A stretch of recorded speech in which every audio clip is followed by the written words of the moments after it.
Hi, today we're going to be we're going to be watching Computer Science Discoveries, Lesson 8. We're going to be talking about Sprite Properties here. If we take a look at the new code, we see that there are a few different things. First, we want to look at Sprite Rotation. So if we look at Sprite Rotation, that would be like if we had, let's say, a smiley face, and it's facing just regular straight up and down, we would call that rotation 0. And if we wanted to rotate it so that it looked like it was on its side, that would be 90 degrees. If we wanted to make it so that it is upside down, that would be another 90 degrees. So if we went from 0 and we went 90 degrees to get to 90 degrees, now we're at 90 degrees and we want to go another 90 degrees. 90 plus 90 is 180. So this would be 180 degrees. We could also rotate it so that we have it sideways that way. That's another 90 degrees. 180 plus 90. 0 plus 0 is 0. 18 plus 9 is 27. Nice job. So that's 270 degrees. And bringing us right back to 0. We could do 270 plus 90 and realize that that's 360 degrees, which is a full circle. So we could refer to straight up and down as 0 degrees, or we could refer to it as 360 degrees. Another trick that we could do, I know that if I wanted it to rotate to the right, I could make it go 90 degrees. But if I wanted to make it rotate to the left, I could go around and do 270 degrees like we already did, or I could go negative 90 and my code would know to turn back. So that's the deal with rotation. Now I want to talk a little bit about scale. So as far as scale goes, we have to think of it as multiplying. So what are we multiplying by? I know that if I had the number 5 and I multiplied 5 times 5, I'm sorry.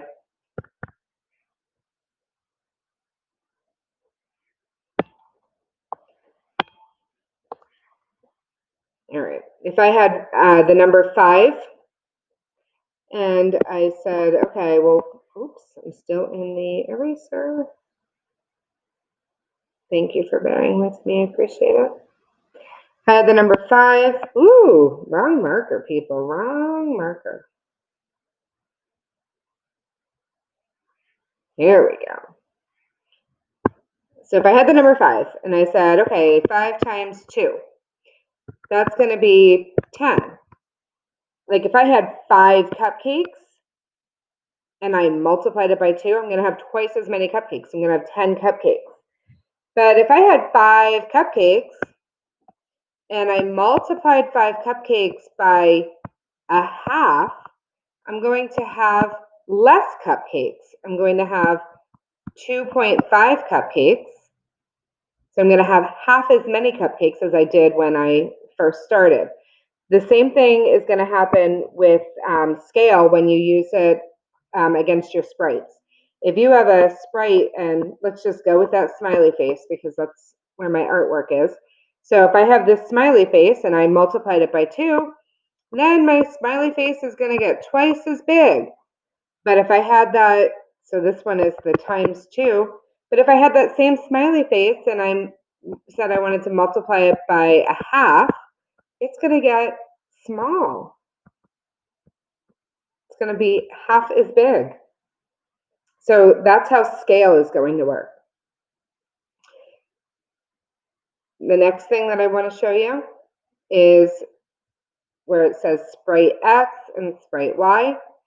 So X, that is when you're on the grid X moves you left to right. So if you have a turtle that you want to move left to right, you'd be moving it on the X. The Sprite's Y.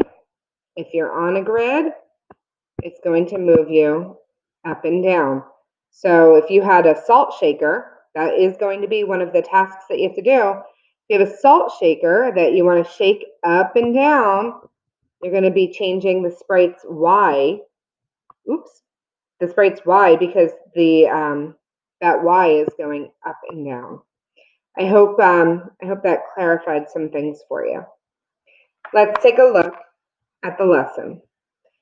So if we look at task 2, it's asking us right now, it says, look at the code below and predict where the B sprite will appear.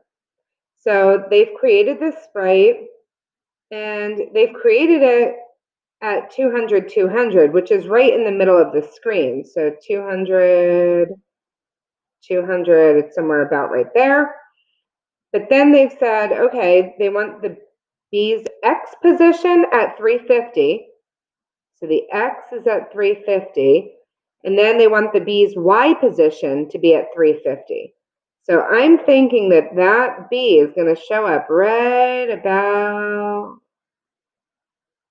somewhere in here. It's going to be very difficult for me to pinpoint it with my mouse, to be honest with you. So let's put a little dot where I'm thinking that it might be. I'm thinking it's going to be down there where it's red. So it's saying a B sprite will be in the middle of the screen, a B sprite in the bottom right corner. This is the bottom right corner. 2 B sprites, one in the middle and one in the bottom right corner. And 3 B sprites, all in different places, and nothing there will be an error. So I'm thinking it's going to be right down here in this bottom right corner.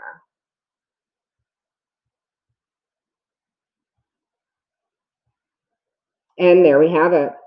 So that's the cute little bee, and it's in that bottom right corner. All right. Task 3 says Sprite Properties keep track of all the information your program needs to know about a sprite, such as its size and location. You can change the values of these properties just like you do variables, and see the results when your sprite is drawn on the screen. So they're telling you exactly what to do here. Run the program to see where the sprites appear. So I'm going to run the program and see where the sprites appear.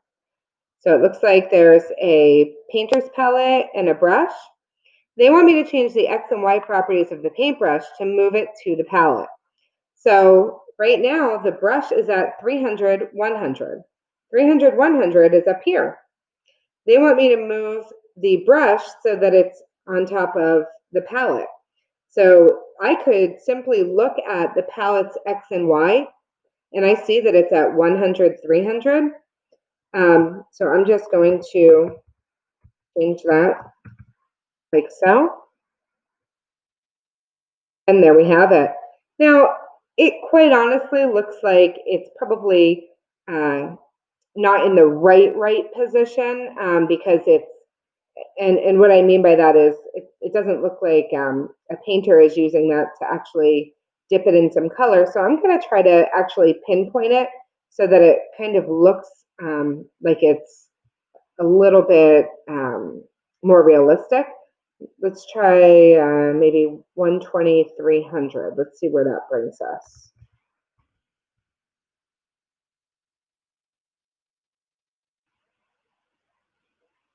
Okay, that didn't take me where I wanted to be.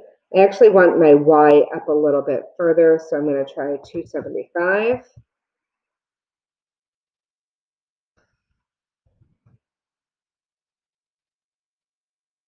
So 275 brings me up just a little bit more. And let's try 250. Let's see if 250 makes it look a little bit more realistic. Yeah, that might do it. So I just was playing around with it just so I could see if I could move around that brush so it looks a little bit more realistic. And I want you to get the hang of how to move around these items. The actual position of the brush is not where the tip of the brush is. That 120, 250 that I'm at, and I'm going to show my grid right now because I want you to get an idea of where 120, 250 is. So 120, 250 is right there. So what I'm looking at is actually the center of that brush. That's what's indicating where the brush is. So if I knew that I wanted the center of my brush to be right about where my mouse is right now, like 140, 240,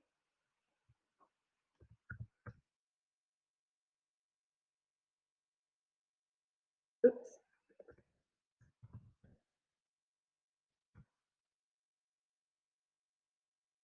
so that might be a little bit more realistic of a place.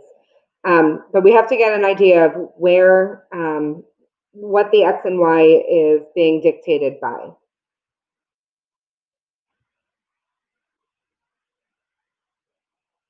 All right.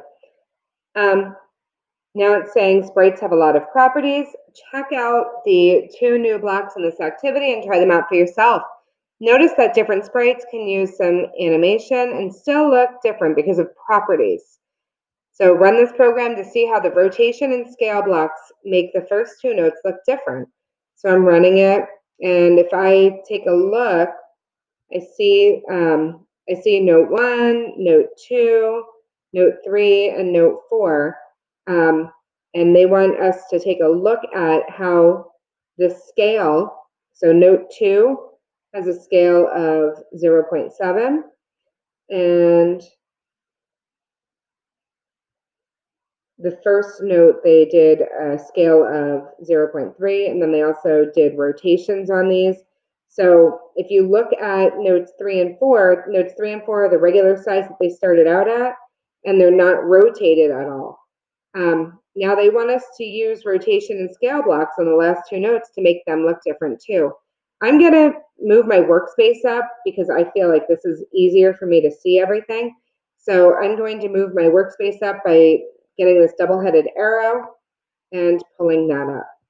All right, so let's take a look at notes 3 and 4. First of all, I like how this one is bent back, and I'm talking about the rotation, I'm sorry. That's rotated back, that's rotated forward. So this one, I think I'm going to rotate back, and this one, I think I'm going to rotate forward. So let me start with my rotation.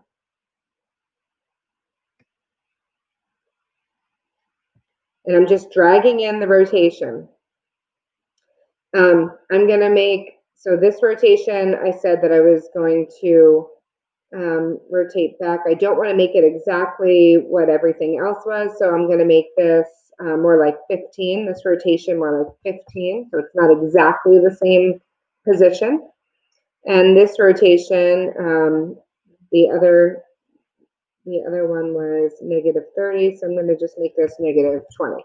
So let's take a look and see if we like that, how we have it. Uh-oh, you know what I didn't do here?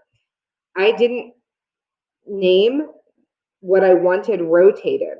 I need note 3 rotated, and then I need note 4 rotated.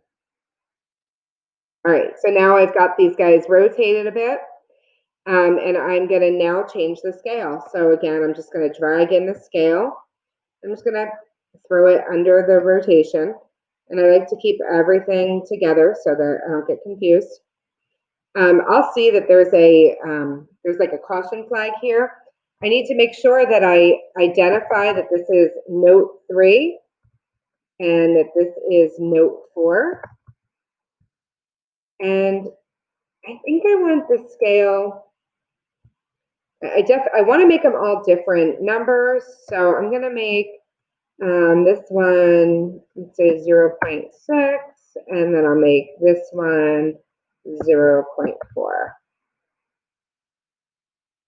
Oh, that looks really fun. Okay, so I made them, so it kind of looks like there's music coming out. I could keep playing with this so I can make it into a little bit better of a scene. I am able to change where the X and Y are because in my opinion, I think that these two are maybe a little bit, they're up a little bit too high. So I think I might change the Y value on them because I would prefer them down a little bit. So I'm actually going to do that right now. So I'm going to change the y value. Right now it's at 50, so I'm just going to make the y value like 75. And the same with the other, I'm going to make it 75. And it looks like because they're still a little bit larger, that's why they were up in the sky so far. But now it looks like a much better scene.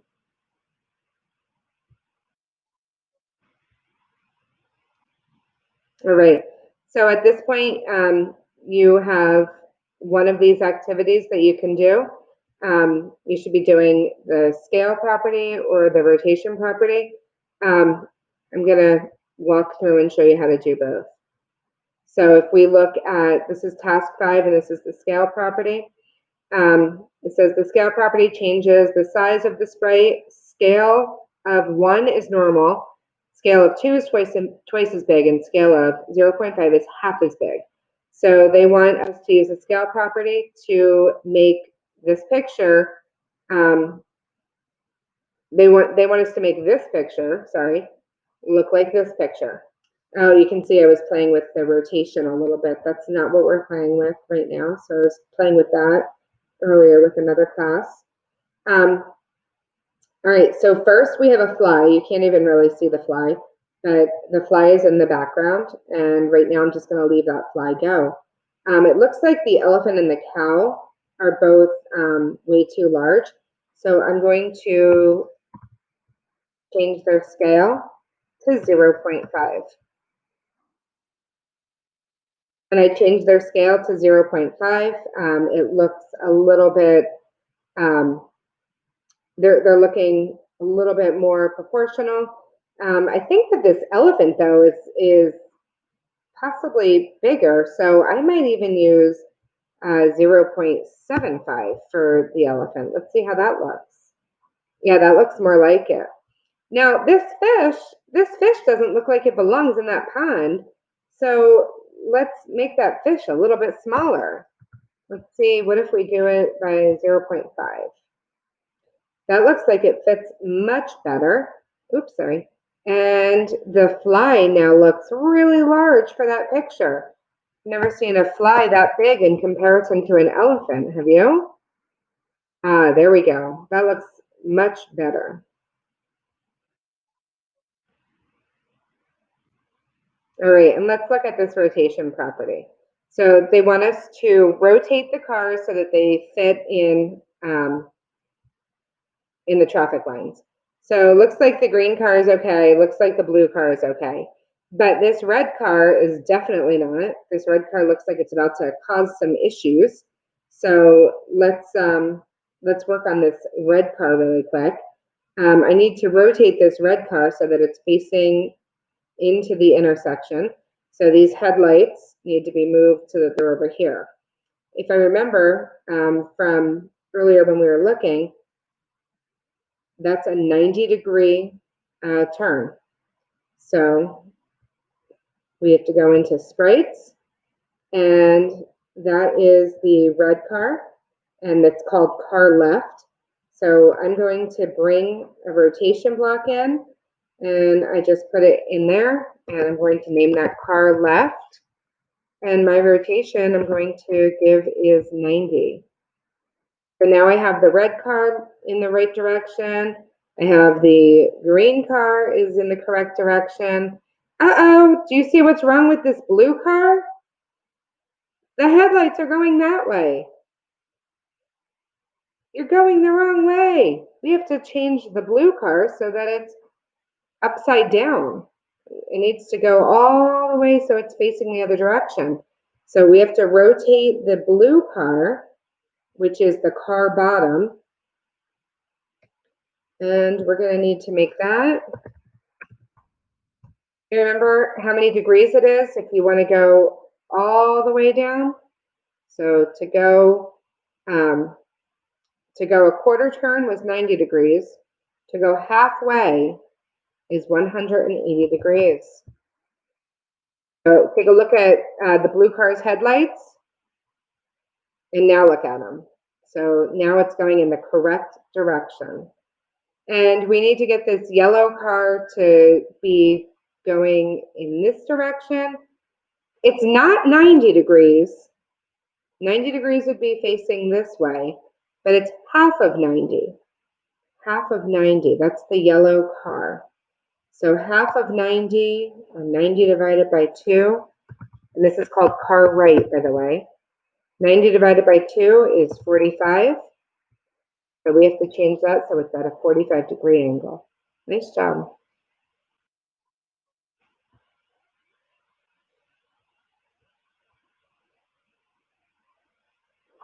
All right, now we're in task 6. Right now I've got all this food and none of it seems to be fitting. So I need to scale everything down. I'm going to just bring in all of my scaling. I like to organize my code so that it's all together. So this is my fries. And I'm gonna just cut everything in half and see how it looks. Burger, dessert. Making everything 0.5. Ooh, that's tiny, tiny food. Okay, so I think I want to make the burger and the fries bigger. We all want more fries, right?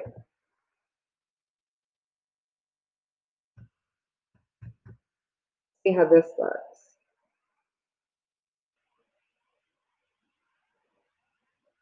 So the burger doesn't really fit on the plate.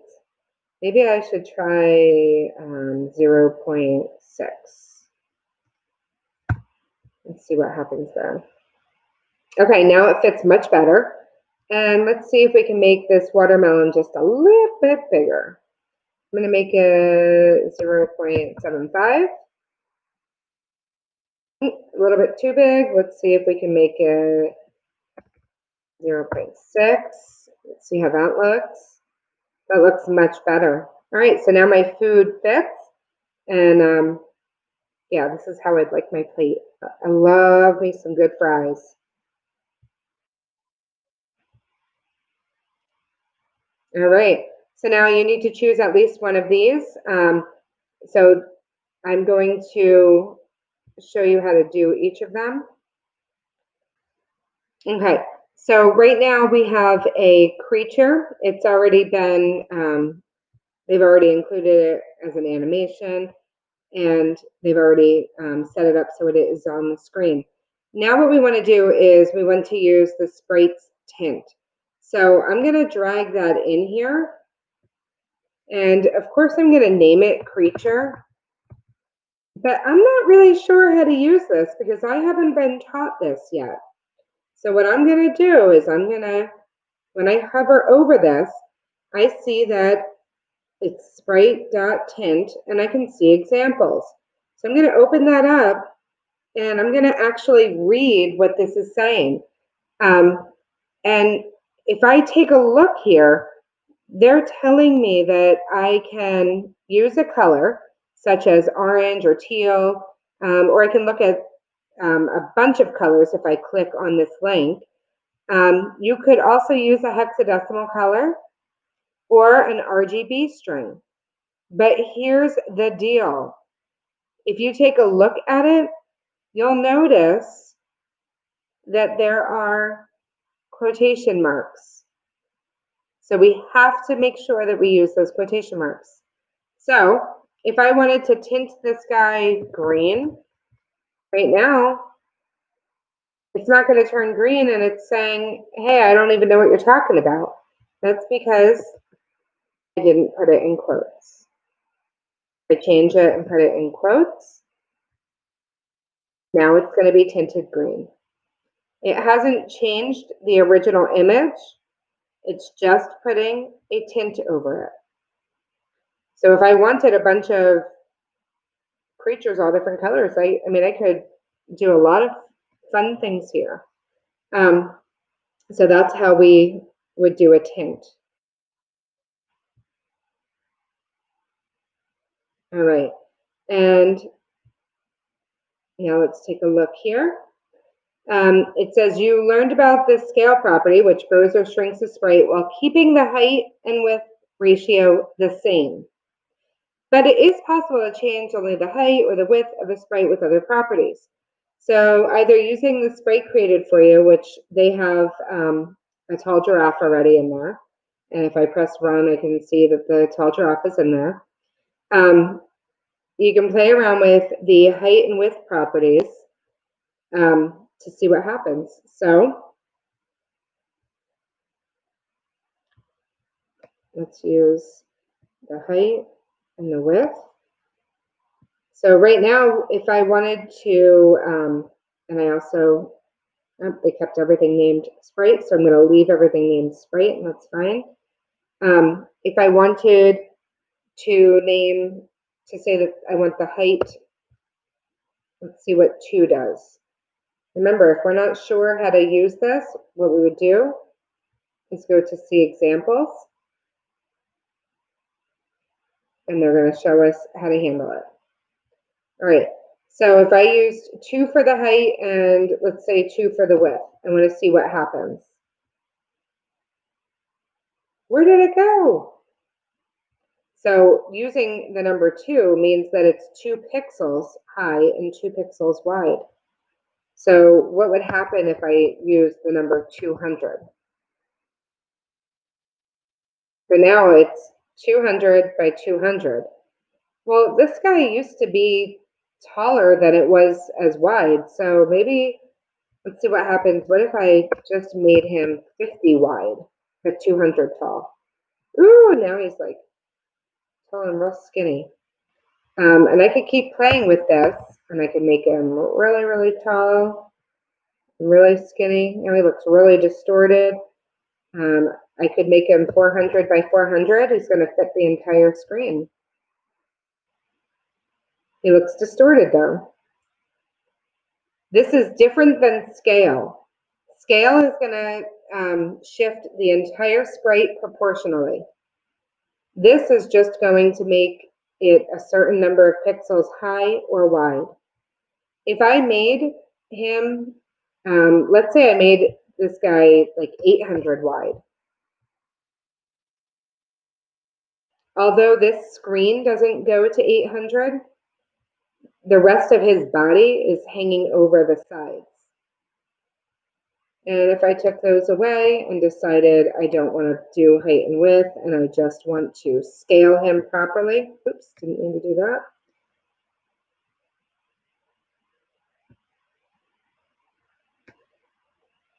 If I just wanted to scale him properly, then I could say, well, I want him twice as big as what he already is. Or maybe I want him half as big as what he already is.